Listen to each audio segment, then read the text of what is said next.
Atos 13, a partir do versículo 1 diz assim: E na igreja que estava em Antioquia, havia alguns profetas e doutores, a saber, Barnabé e Simeão, chamado Níger, e Lúcio, Cirineu e Manaém, que fora criado com Herodes o tetrarca, e Saulo. E servindo eles ao Senhor e jejuando, disse o Espírito Santo: Apartai-me a Barnabé e a Saulo para a obra que eu tenho chamado. Então, jejuando e orando e pondo sobre eles as mãos, os despediram. E assim, estes enviados pelo Espírito Santo, desceram a Seleucia e dali navegaram para Chipre. Queridos irmãos, olhando para este texto, eu poderia escolher talvez muitos outros textos para poder trazer uma palavra de Deus à igreja no sentido missionário. Mas quando se fala de igreja missionária, o coração da gente vai logo pendendo para esta igreja. São muitas as características de uma igreja missionária, mas eu escolhi algumas características que eram pertinentes à igreja de Antioquia. Antioquia da Síria. Quem estuda um pouquinho mais vai perceber que no mundo que o apóstolo Paulo foi missionário, naquela região haviam duas Antioquias. A Antioquia da Síria, que se tornou base missionária para o apóstolo Paulo, e todas as vezes que ele saía, voltava para prestar relatório e dar testemunho da obra que Deus estava realizando entre os gentios. Então existia a Antioquia da Síria, mas existia também a Antioquia da Psídia. A Antioquia da Síria, ela foi fundada por volta de 300 antes de Cristo. Ela se tornou um influente centro comercial. Ela ficou apenas, ela era a terceira maior da época, ela ficou apenas atrás de Alexandria e de Roma. Se tornou um centro comercial e um centro cultural muito grande, frequentado ali com a presença dos gregos. A igreja de Antioquia tem algumas características muito lindas e servem de exemplo para nós. Ela era uma igreja que demonstrava sensibilidade pela necessidade de ajudar a obra missionária. Ela tinha uma sensibilidade muito grande quando soube e quando sabia das necessidades de seus irmãos, mesmo fora dali, como a fome que Jerusalém enfrentou. Antioquia fez oferta e ajudou muitos crentes daquela região. Isso é muito lindo na igreja, e a gente observa que a igreja de Joinville tem esta característica. Quando vendavais, enchentes e alguns acidentes e algumas catástrofes naturais atingiram o nosso estado, nós vimos toda a igreja empenhada em colocar mantimentos, agasalhos e outras coisas para enviar a este povo necessitado. Isso agrada ao Senhor. O que é isto? Isto é um sentimento que tem a igreja do Senhor. No grego, esse sentimento é patos. Patos é tudo que dá origem à apatia, isto é, a palavra para patos é afeto. Quando nós sabemos da necessidade de alguém, somos afetados. Foi o que aconteceu com o bom samaritano. Enquanto o sacerdote viu e passou de largo, o levita viu e passou de largo, o bom samaritano viu e sentiu. Não basta ver, tem que sentir. A igreja missionária, ela é sensível porque ela vê a necessidade, mas ela sente também. A igreja missionária é aquela que sabe da necessidade que o campo missionário está passando, e ela sente na responsabilidade, é afetada para contribuir, para enviar, para orar, para interceder, porque ela não fica indiferente à obra missionária. Ela também tinha doutores, profetas, professores, homens de Deus na igreja, e eles também eram humildes o suficiente para ouvir a voz do Senhor e ir à obra missionária. Então vamos ver alguns pontos que fazem com que a igreja de Antioquia se torne uma referência para nós. Primeiro, você olha para o capítulo 11, o versículo 20, de Atos, você vai perceber que eles anunciavam o Evangelho. Nós temos um departamento de evangelismo que está a todo vapor. Nós temos aqui a igreja, um departamento de evangelismo que estão ativos evangelizando, porque a igreja que é missionária, ela também anuncia o evangelho. Isso é, ela é missionária e é missional. Ela tem a sua responsabilidade fora daqui, fora de sua cidade, fora do país, fora até mesmo de seu continente, mas ela também tem uma responsabilidade urbana. E a igreja de Antioquia tinha esta responsabilidade, ela era uma igreja missional. Alexandre Duff, missionário, ele era um missionário escocês na Índia, ele disse uma frase que me chama a atenção. Ele disse que a igreja que não evangeliza deixa de ser evangélica. E isto é sério. E o que pode nos impedir de ter esta característica evangelística e deixarmos de ser evangélicos? Duas coisas pelo menos podem nos impedir de ter essa característica. Primeiro, o ativismo no sentido de não ter tempo para fazer a obra. Estar tão envolvido em atividades de seu próprio interesse que não estão com tempo para parar, realizar a obra, evangelizar, ajudar na obra de evangelização. Não tenho tempo. Estão tão ocupados com sua vida material, com seus interesses, com as suas... Não tem tempo. Não tem tempo, se der tempo eu faço, se der tempo eu vou no culto, eu não sei. Eu estou falando porque a gente vai conhecendo algumas pessoas e começa a mandar mensagem dizendo: você vai estar no culto hoje? Não sei, hoje eu vou ter que estar na casa da praia. Eu não sei, mas hoje eu vou ter que ir para o sítio. Eu preciso cuidar de uns porquinhos que eu comprei lá e eles estão já uma semana sem assistência. Eu preciso ver um terreno que eu comprei lá no sul, e aí eles não têm tempo para a obra do Senhor. Estão tão envolvidos com coisas materiais. Segundo, é o descaso com as almas. Não pensam que elas estão caminhando para o inferno a passos largos. Eu estava vindo para cá, saindo correndo, que eu estava com visita, e alguém me parou na esquina e fez sinal, e eu parei, e era alguém dentro do carro com outra pessoa que queria tirar a sua vida e queria matar toda a sua família. Eu disse: passa o nome dele aqui para mim, eu estou indo para o culto, eu tenho um compromisso, mas a minha casa é nessa rua aqui, número 83, se vocês precisarem, ajudem, ore por ele. Estou indo para a igreja, orar por este homem, mas é assim, queridos, muitos estão indo para o inferno, e nós precisamos entender que essas pessoas precisam de nós. Observe bem, você não pode dizer: ele que se vire, ele que vem para a igreja. Não! Eu vou explicar um negócio para você, estou sendo enfático, porque tem que ter vida no que eu vou falar aqui. Se ele está meio morto não levanta, meio morto não consegue reagir. Não basta eu olhar e dizer: o problema é seu. Ele precisa de ajuda.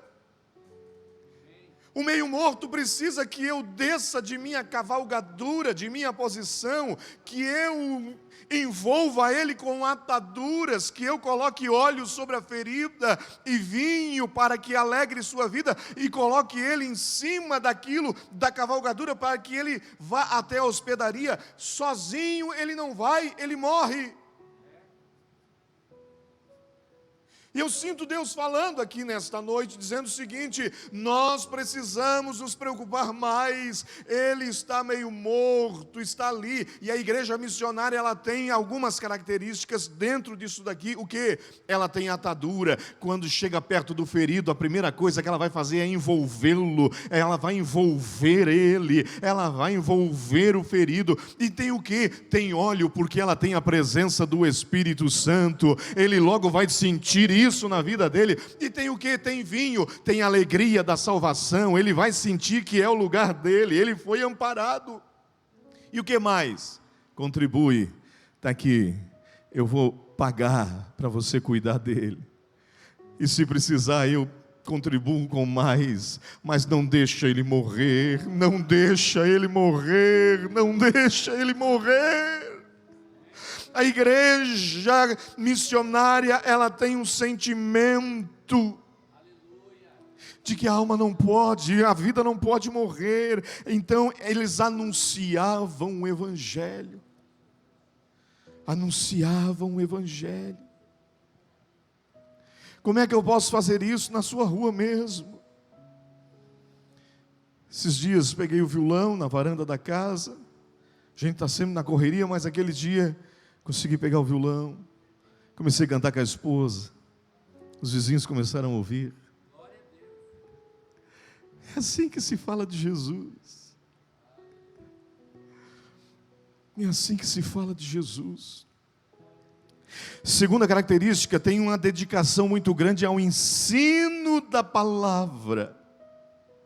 A própria igreja, que é missionária e missional, ama a palavra. Pastor, eu já estive em muitas igrejas, até mesmo igrejas sedes, aí, por aí fora no estado. Mas quando a gente chega aqui no culto de terça, a gente vê um agir de Deus tremendo. Queridos, a igreja que é missionária ama sentar e ouvir seu pastor ensinar. A Bíblia diz que em Atos havia esses mestres da igreja e eles ensinavam a palavra, tinha ensinamento em Antioquia. A igreja de Antioquia mostra uma maturidade emocional e espiritual ao ponto de entender a voz do Espírito Santo e conhecer o poder da oração. Isso é lindo. Havia uma dedicação muito grande. A igreja missionária vive a palavra. A igreja missionária ama a palavra. A igreja missionária prega a palavra. A igreja missionária desfruta da palavra. Por quê? Porque ela ama o ensino da palavra.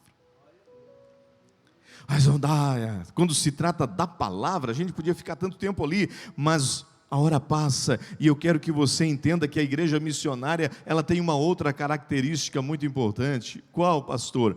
Ela crê no poder da direção do Espírito Santo. Ela sabe que se o Espírito Santo disse vai, pode ir porque ele está indo na frente.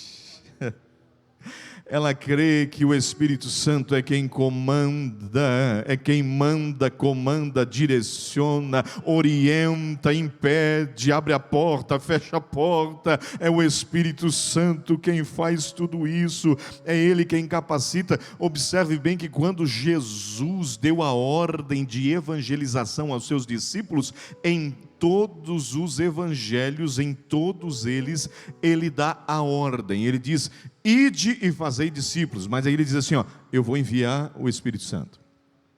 Vão e façam, mas eu vou enviar o Consolador. Vão e preguem, mas a promessa de meu Pai virá. Por quê? Porque Ele te dá a ordem, mas Ele também dá o Espírito Santo. É Ele, o Espírito Santo é a força motriz da igreja para a obra de evangelização. O próprio Jesus, quando está no início de seu ministério, levanta-se na sinagoga e faz uma leitura que deixa claro para nós que a orientação do Espírito Santo sobre a vida de Jesus foi fundamental. Ele levanta-se, lê e ele diz assim, ó: o Espírito do Senhor está sobre mim, pois me ungiu para evangelizar. Queridos, você tem, a igreja tem, nós temos a presença do Espírito Santo que está aqui neste culto, presente, nos orientando, nos capacitando. Por isso é importante que a igreja dê liberdade, permita que o Espírito Santo opere. Se você ainda não recebeu o batismo com o Espírito Santo, busque isso com zelo, com vontade, com veemência. O Senhor vai fazer, o Senhor vai te batizar, vai te capacitar. A obra de missão depende do poder do Espírito Santo. Observe bem, disse o Espírito Santo: apartai-me para mim. Ele dá ordem, ele comanda. E eu gosto de uma coisa: ele crê no poder da oração. E orando, é um gerúndio. O que, pastor? Um verbo em ação. Não é assim, e orava, e cria, e obedecia. Não, é um verbo contínuo em ação. E orando, imporam as mãos e os despediram. A oração ainda é a chave que abre as janelas.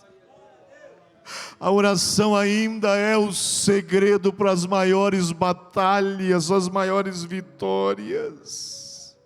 Eu não oro para ficar rico, mas eu oro para ter comunhão com Ele. Eu não oro para ser melhor que todo mundo, mas eu oro para ter comunhão com Ele. A igreja que ora é poderosa na presença do Senhor. Por que você acha desse clima tão gostoso nos cultos, do Espírito Santo, da ação de Deus? Porque a igreja que ora tem este poder, essa unção. Quando a gente ora, querido, milagres acontecem. Meu avô trabalhava na obra missionária, eu sou a terceira geração da minha família como obreiro, meu filho é a quarta geração. O meu avô foi um dos pioneiros na cidade de Brusque, de São Bento, Rio Negrinho, Gaspar e aquela região toda aqui de Santa Catarina. Está inclusive o nome dele lá na raiz da nossa fé, um homem que tinha muita confiança no Senhor, e ele fazia a obra de Deus com um filho paralítico, pastor, em casa, um filho de 5 anos totalmente tetraplégico, não mexia com nada, e ele levou o filho no médico e disse: doutor, eu quero ver o que o Joãozinho, como faço para melhorar a vida dele. Ele examinou tudo, olhou para o meu avô e disse: ele não tem solução. Seu Emílio, eu tenho o nome do meu avô, seu Emílio leva o Joãozinho para casa. Joãozinho vai morrer dentro de uns dias porque ele está minguando, o coração dele vai secar. Ele disse: doutor, em 20 dias eu vou orar e em 20 dias o meu filho vai entrar na sua sala andando. A igreja que ora desfruta de milagres. A igreja que ora desfruta de milagres. Ele foi para casa pobre de marré. Já ouviu essa expressão? Colocou o meu pai deitado lá, o Joãozinho, que hoje é o meu pai, colocou lá deitado. E começou a orar 1 dia, 2 dias, 3 dias. Ele disse: 20 dias meu filho vai entrar andando aqui. 15 dias e o Joãozinho continuava deitado. 20º dia, ele começa a orar pela sopa ao meio-dia. E ele esquece da sopa e ele diz: Jesus, eu falei que hoje eu vou levar o meu filho andando, mas o Joãozinho ainda está deitado lá. Eu creio no poder da oração. O menino contou depois que enquanto o meu avô orava e as lágrimas caíam no prato da sopa, uma bola de fogo surgiu no canto do quarto, veio por cima do menino e começou a passar no corpo do menino e começou a esquentar, começou a colocar os ossos no lugar e começou a colocar tudo no lugar. Quando terminou a oração, ele escutou um barulho no quarto. Quando ele foi correr, o menino já estava agarrado na parede e falando. A minha avó de Olinda era uma bugrona muito forte, deu um grito. Os vizinhos escutaram e disseram: seu Emílio e dona de Olinda descansaram, o menino morreu, o Joãozinho faleceu. Que nada, chegaram lá, o menino estava em pé, os dois abraçados com ele no meio da sala e glorificando o nome do Senhor. Naquele dia ao meio-dia, os vizinhos aceitaram a Cristo como Salvador. Às 2 horas da tarde, meu avô está com o meu pai, o Joãozinho, em pé na porta do consultório para entrar e glorificar o nome do Senhor. Sabe o que aconteceu? O poder da oração muda a circunstância, queridos.